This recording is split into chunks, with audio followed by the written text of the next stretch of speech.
नमस्कार मित्रों, स्वागत करता हूं आप सभी का एडवांस क्लासेस में। मैं नितेश चौरसिया उपस्थित हूं आपके सामने एक बार फिर भूगोल विषय लेकर। पिछले वीडियो में हमने भारत का भूगोल में हिमालय पर्वतीय प्रदेश का अध्ययन किया, यानी भारत का पहला भौतिक प्रदेश। आज हम दूसरे भौतिक प्रदेश का यहाँ पर वर्णन करेंगे। भारत के दूसरा भौतिक प्रदेश जो कि है उत्तर का विशाल मैदान।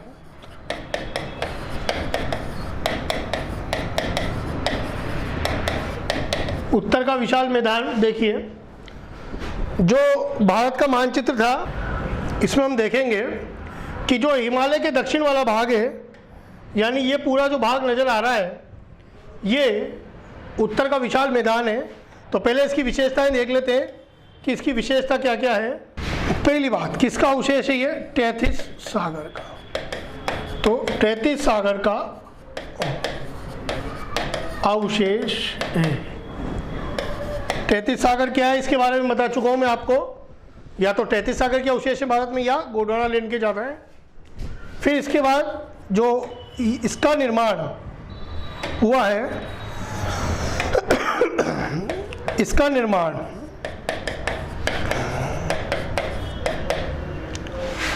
गंगा, यमुना और सतलज व ब्रह्मपुत्र, जो आसाम का मैदान है वो इस जगह पे, ये ब्रह्मपुत्र का मैदान भी इसमें आता है, से हुआ है। तो नदियों का निर्माण हुआ है। तो नदियां जो जब नदियों से बना है मैदान, तो अपने साथ मिट्टी कौन सी लाएगी? जलोढ़। तो इस क्षेत्र में मृदा कौन सी पाई जाएगी? जलोढ़ मृदा। जलोढ़ मृदा का विस्तार इस क्षेत्र में ज़्यादा पाया जाएगा। अब जलोढ़ मृदा जो होती है वो मृदा कृषि के लिए बहुत अच्छी होती है, यानी इसमें उपजाऊपन ज़्यादा होता है। तो यह क्षेत्र जो होगा पूरा, यानी भारत का जो उत्तर का मैदान है, कृषि की दृष्टि से उपजाऊ क्षेत्र होगा। कृषि की दृष्टि से ये पूरा का पूरा क्षेत्र, ये वाला जो होगा ये कैसा होगा? उपजाऊ होगा। देखिए पंजाब, हरियाणा सब इसमें, यूपी, बिहार, बंगाल तक, और इधर आसाम का मैदान भी है। उपजाऊ मैदान है, बहुत ही महत्वपूर्ण मैदान है भारत का। अब ये भारत के जो लगभग है, जो एरिया जो कवर कर रहा है, ये भारत का लगभग 7,77,000 वर्ग किलोमीटर का। हमने देखा था कि जो हिमालय वो 5 लाख एरिया कवर करता है भारत का, बाकी वो तिब्बत और नेपाल में और चीन के कुछ भाग में। तो भारत में केवल वो 5 लाख था। ये भारत में कितना है? 7,77,000 वर्ग किलोमीटर क्षेत्रफल पर लगभग ये फैला है। इधर चौड़ाई थोड़ी इसकी ज़्यादा है, बाद में चौड़ाई कम होती जाती है इस तरफ। वही बहुत ही महत्वपूर्ण मैदान है ये भी भारत का। तो इसको आप पहले नोट कर लीजिए विशेषताओं को। अब इसे भी हम निम्न 4 भागों में देखेंगे। 4 भागों में कैसे देखेंगे? तो देखिए कि जो सबसे ऊपरी भाग होगा, जैसे पर्वत वाले क्षेत्र होंगे, ऊंचाई वाले, तो वहां पे नदियां क्या होंगी? बर्फीली होंगी, नजर नहीं आएगी। नीचे आएंगी, थोड़ा दिखेंगी, और बाढ़ के मैदान बनाएगी, कहीं उपजाऊ क्षेत्र बनाएगी, जलोढ़ मृदा लाएंगी, दूर दूर तक फैलाएंगी। कहीं पुरानी जलोढ़ होंगी, कहीं नवीन जलोढ़ होगी। तो वो चीज़ों में हम इसको देखेंगे। एक मिनट, मैं दूसरा चित्र बनाता हूँ। जैसे मान लीजिए ये पर्वत है, और पर्वत से नदी निकल रही है, इस तरह से नदी जा रही है और जाकर मिलती है समुद्र में।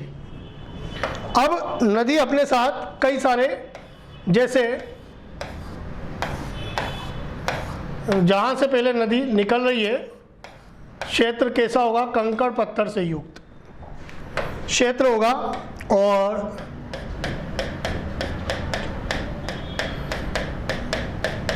चार तरह के क्षेत्र बनाती है, वो हम देखेंगे कौन कौन से हैं।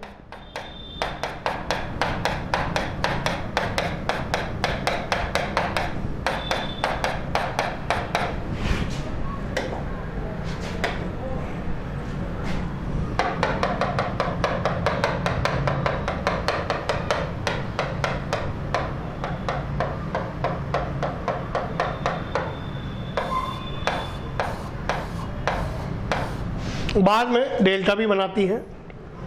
तो हम देखते हैं कि देखिए, सबसे पहला तो हम कह सकते हैं इसे निम्न 4 भागों में देख सकते हैं।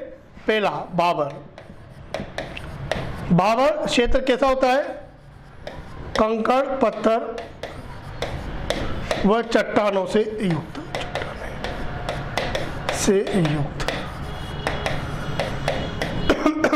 जहां पर नदियां जो होती है धरातल के नीचे बहती है। नदियां धरातल के नीचे बहती है, नजर ही नहीं आती बर्फीले क्षेत्रों में। तो आपने देखा होगा कि बर्फ के अंदर अंदर बहती है या बिल्कुल अदृश्यमान हो जाती है कई बार। तो नदियां धरातल के नीचे बहती हैं, ये वाला क्षेत्र, इसे हम क्या कहेंगे? भाबर।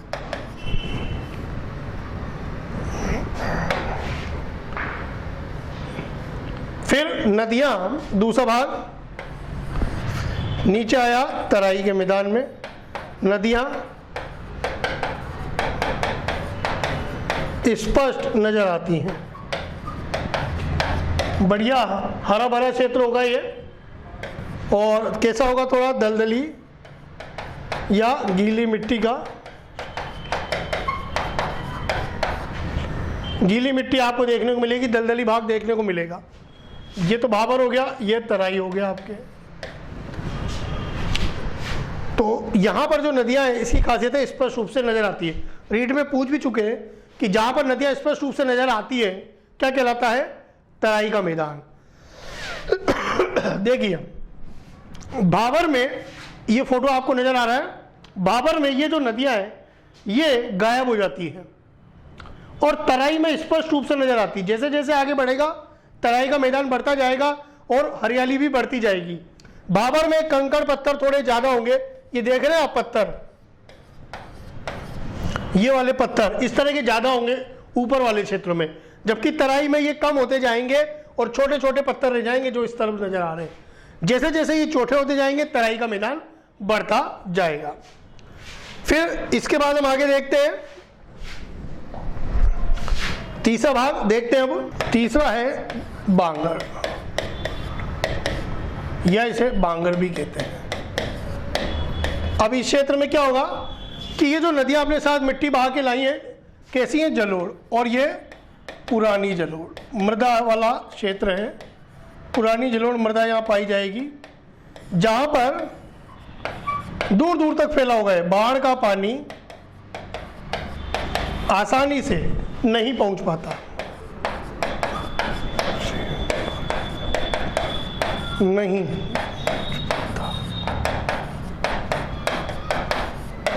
बाढ़ दूर दूर तक फैला रहता है ये मैदान। बाढ़ का पानी आसानी से नहीं पहुंच पाता, नीचे की ओर ही रहता है, निचले इलाकों की ओर। तो ये वाला कौन सा हो गया? बांगड़। और इसके बाद आता है फिर खादर, यानी ये वाला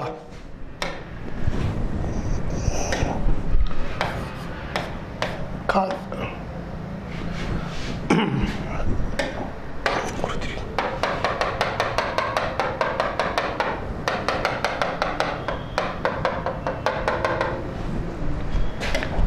ठीक है, खादर।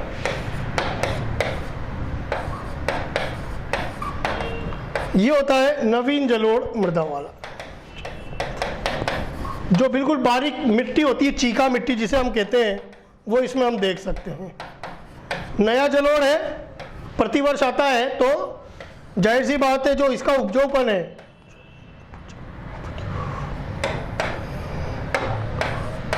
उपजाऊपन भी जो है अधिक होता है। इसका उपजाऊपन जो है अधिक होगा, उपजाऊपन ज्यादा होगा। ठीक है, अब इसे आप देखना चाहें तो ये देख सकते हैं आप। जैसे अप्लाई करें तो सबसे ऊपर आपको भाबर देखने को मिलेगा, कुछ निचले इलाकों में तराई देखने को मिलेगा, फिर पुरानी जलोढ़ मृदा वाले, और फिर ये जो बाद वाले मैदान है ये देखने को मिलेंगे आपको खादर के रूप में। तो जैसे जैसे नीचे आते जाएंगे नदी अपने मार्ग में तराई का मैदान, लास्ट में खादर का मैदान बनाएगी। भाबर, तराई, बांगर और फिर खादर, और लास्ट में बनाती है डेल्टा। तो डेल्टा बनाती है, फिर बाद में ये डेल्टा बनता है ऐसा। ये जो है ये खादर का ही, खादर जहाँ खत्म होता है फिर ये डेल्टा। अब डेल्टा में क्या होगा, देखिए डेल्टा में ये जो नदियाँ हैं, ये वाली जो नदी आ रही है, ये अलग अलग धाराओं के रूप में देखिए बह रहे हैं। डेल्टा ऐसा गणित का शब्द होता है, त्रिभुज, उल्टा त्रिभुज, इस तरह का डेल्टा बनता है। तो ये देखिए आप धाराएं जो अलग अलग आ रही हैं, ये डेल्टा है, ये नदी का डेल्टा वाला क्षेत्र है।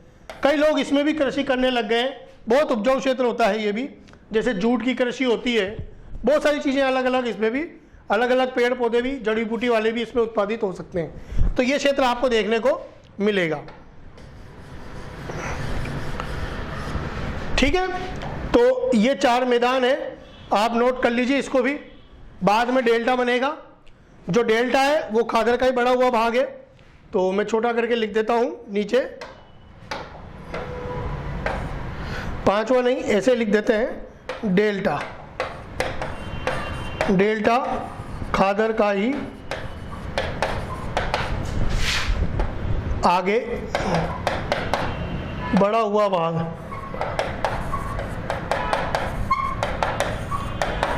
होता है।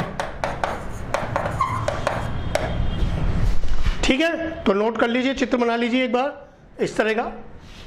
तो ये हमने भौतिक प्रदेश पढ़ा एक आज, प्रमुख भौतिक प्रदेश, उत्तर का विशाल मैदान।